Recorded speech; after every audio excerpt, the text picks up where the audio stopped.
Welcome back to another episode of the Flannel Rocket. I'm your host, Pete Martin, and we have so many things to cover today. We're going to talk about last week's TCNewTech Winners. We'll go over the state of CleanTech in Michigan.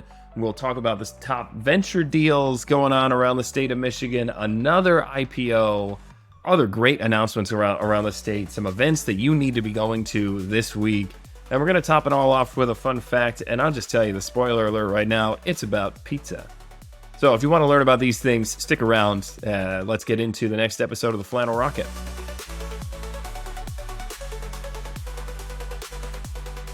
All right, so kicking it off with TCNewTech, the quarterly pitch competition that happens up in Traverse City. And if you haven't had a chance to go, you should go. I've been. It's great. It's a lot of fun. It's in the old Opera House right in the middle of downtown Traverse City. The first place winner was Swish Brand Experiences, which is this awesome company that makes it easier for brands to do samples and track metrics on delivering samples to end users. Really cool. Check them out. Swish Brand Experiences. They won the $5,000 first place prize. In second place was Adrenaline Interactive, which is another great company building in the advergaming space, right? So they're building technology to do in-game advertising. Really, really cool. And in third place was Augment Audio, which is great for a couple of reasons. The first is because it was new to me. I had no idea that these folks existed, which is so cool, right? There's constantly new companies popping up here in Michigan, and Augment Audio is one of them. They have a hard tech device for musicians and creators that want to create some really cool music and sounds. If you can go to their website, I think it's augment-audio.com, or just Google Augment Audio. They have some demos available, and I lost a lot of time on their website recently, this week, looking at those demos and just seeing how freaking cool this new piece of hardware is. So check them out when you get a chance. Okay, so now we're going to talk about something that honestly, in my mind, is absolutely huge, and it's CleanTech, and it's Michigan in CleanTech. And not a lot of folks know that since the Inflation Reduction Act was passed in the summer of 2022, Michigan is the number one state in the country for clean tech investments. Over $25 billion has been committed to Michigan since the passage of the Inflation Reduction Act. It's absolutely insane.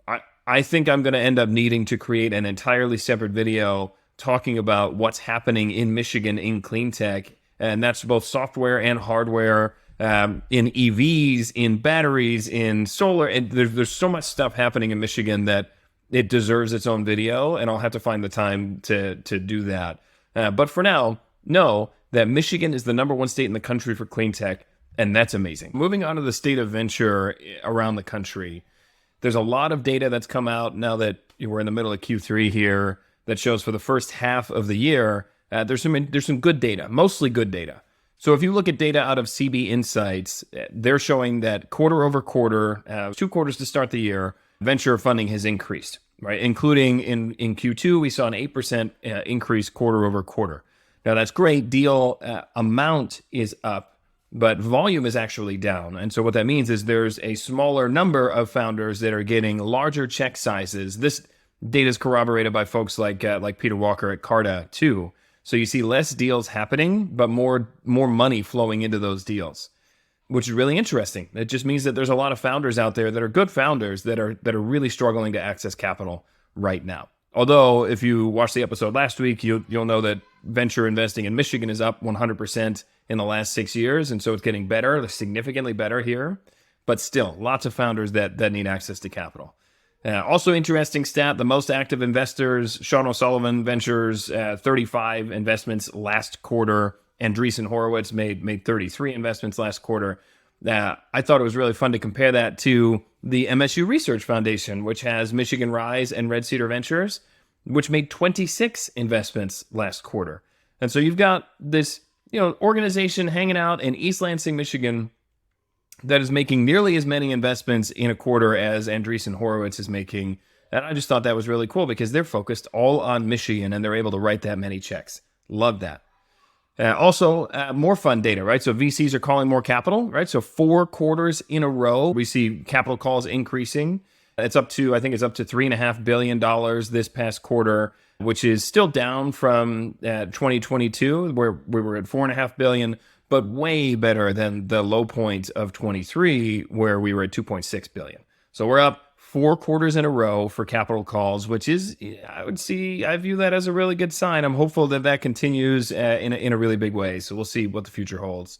But one more thing for you, for any investors watching, safe notes are better than convertible notes, or at least more popular than convertible notes everywhere outside of deep tech. Really cool chart from Peter Walker at Carta. Safe notes are incredibly more common on the coasts, but we're seeing that in the Midwest and in Michigan too.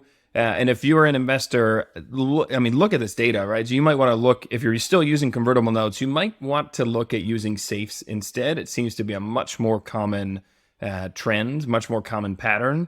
And I'd love to see even more of it. I see a lot of it in Michigan, but I'd love to see more of it here too. All right, so now we're going to talk about some venture deals that happened in Michigan in Q2. There was a great article that came out in Crain's last week, mainly talking about Detroit area startups. So if you're outside of Southeast Michigan, send me some deets. Let me know about the deals that are happening up in the northern Michigan area, West Michigan, and the UP.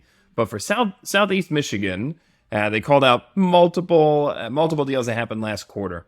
So I'm just going to rapid fire through these. So SciTech Development, which does oncology-related drug delivery, raised a $3.2 million round. ZEC raised a $7.5 million round. That was founded. ZEC was founded by Robert and Jeffrey Wolf. These are the guys that founded Moose Jaw and CrowdRise, and their co-founder Edward Norton, Edward Norton. And ZEC is the software platform for better board decks. If you want to have a better board deck for your board of directors, check out ZEC. Covertree, the property and casualty insurance startup, raised a $13 million round. Curbside SOS, which is like a better version of roadside assistance subscriptions, raised a $25 million round, $25.8 million. And Code Labs raised a $30 million round, all last quarter. The article also mentioned that there was $48 million invested into Ann Arbor area startups, and just a handful of them too. There's more. These are just the top ones. So Genomenon raised a $5.5 million Series B1. Genomenon's the company that's like, they're trying to revolutionize healthcare by unlocking the potential of genomic data and transforming it into actionable insights for healthcare and research. Blackwell Security raised a $13 million seed round. Their managed healthcare extended detection and response, so cybersecurity. And then Voxel 51 raised a $30 million Series B. They're the visual AI platform. So if you're trying to understand more about visual data, Voxel 51 is a really cool platform for that. Again, there's so many other things that are happening here in Michigan. These are just the top ones that are getting called out by Crain's. But if you know of other articles that are out there, send them to me. I want to share that too. And wouldn't you know, there was another IPO with a Michigan-based company with Birmingham headquartered Onestream launching their IPO. They raised $490 million in their IPO. Their stock jumped 34%. They're valued at, I think, north of $6 billion now. This platform is focused on modernizing the office of the CFO. They're the only enterprise finance platform that brings together both financial and operational data. They embed AI so you can make better decisions and be more productive. And they empower the CFO to become a critical driver of business strategy and execution. They have more than 1,400 customers, and that includes Polaris, Costco, McCain Foods, Fruit of the Loom, UPS, Capital One, Doc Martens. I mean, they are absolutely everywhere, and that company is thriving. So congratulations to the folks at OneStream and Tom Shea, who was an Oakland University grad, for their IPO. Okay, so here's some events that are going on around Michigan that you should check out if you've got the time. First on the list is Black Tech Saturdays. This is a meetup for Black professionals and entrepreneurs in tech. Yes, it's for Black professionals and entrepreneurs in tech, but it's open to everybody. So if you want to be a supporter, check it out. The energy level is absolutely awesome. Highly recommend going. If you're in Detroit on Saturday, check out this event. Plus, it looks like there's going to be a special announcement by the founders of Black Tech Saturdays, Johnny and Alexa Turnage. So that'll be really interesting to catch. Next is Pitch North 2024. This is on Wednesday. It's an idea pitching competition that's created to spark change and promote entrepreneurial progress on the west side. So Newaygo, Oceana counties, Lake County. So over on the west side of Michigan, if you want to check out a cool pitch competition, go to Pitch North. Go check out Pitch North. Next is Detroit New Tech, the monthly meetup. This is much more casual. But if you want to go network with some folks and see some cool people that have great ideas that they're launching, go check out DNewTech or Detroit New Tech. And lastly, Ann Arbor has an AI and machine learning meetup going on this Thursday. So if you want to learn about a new app called Travel Genius and how they're leveraging AI to help users plan, budget, and ultimately book and complete their trips, go to this meetup in Ann Arbor, the AI and machine learning meetup on Thursday evening. So last thing we're going to cover is the fun fact I mentioned at the beginning of the show. It's about pizza, and it's about a lot of pizza. Okay, so did you know that the biggest franchise, the biggest pizza franchise in the country is Domino's, and they are headquartered in Ann Arbor, Michigan. So the biggest pizza franchise in the country, Domino's, headquartered in Michigan. The third biggest pizza franchise in the country, Little Caesars, headquartered in Detroit. And then you've got Jets, which is headquartered in Sterling Heights, which makes the top 10. Then you got Hungry Howie's, which is headquartered in Madison Heights. You've got Cottage Inn Pizza, which is also headquartered in Ann Arbor. Michigan has some of the best pizza chains in the entire country. They're all headquartered here. It's absolutely amazing.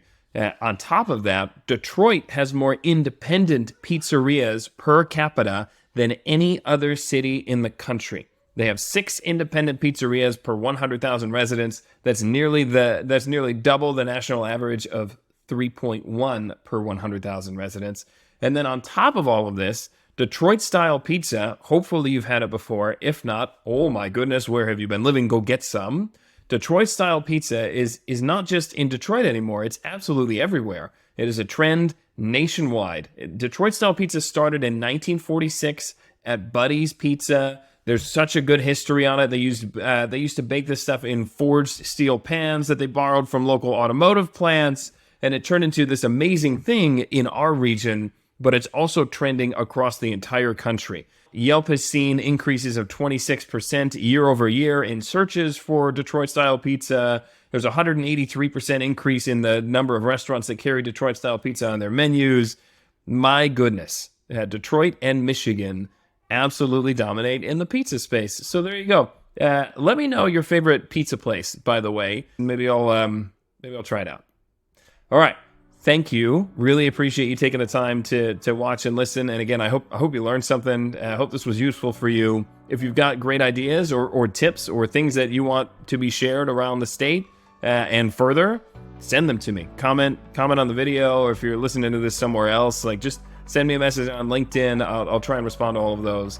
But I want to share as much as I can about the amazing things that are happening in our state. Thanks again, and I'll see you on the next episode of the Flannel Rocket.